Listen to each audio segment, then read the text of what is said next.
Shifting focus to the U.S., former FBI Director James Comey has been indicted for threatening the life of President Donald Trump.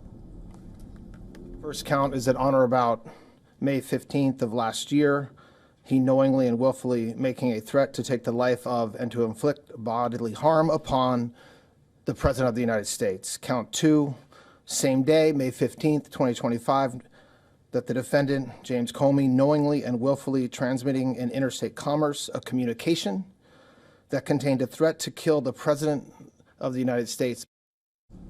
The indictment by a grand jury in North Carolina stems from an Instagram post that Comey had made in May last year. In this post that showed the numbers 8647 spelled out in seashells. Trump alleged in an interview with Fox News at that time that 86 was slang for kill and 47 was a reference to his being the 47th president. Trump said it meant assassination. Comey responded dismissively to the charges and vowed to fight them back. I'm still innocent, I'm still not afraid, and I still believe in the independent federal judiciary, so let's go. But it's really important that all of us remember this is not who we are as a country. This is not how the Department of Justice is supposed to be. And the good news is we get closer every day to restoring those values. Comey had apologized at the time for the Instagram post and said he did not realize some associate those numbers with violence.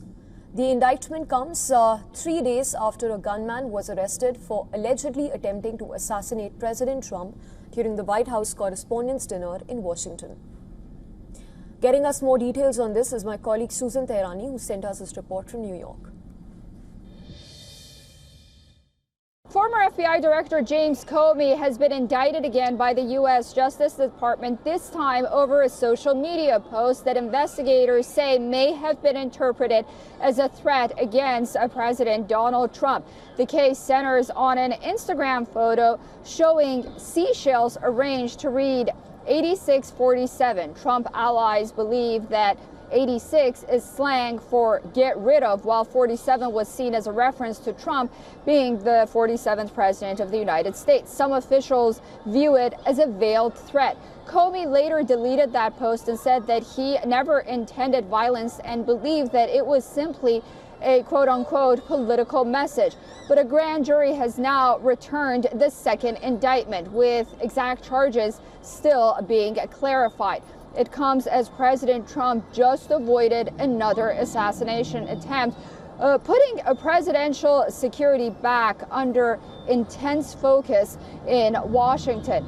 Now, this follows an earlier 2025 case where Comey faced charges tied to alleged false statements made to Congress, although that case was later dismissed. Susan Tehrani reporting from New York for WION World is One.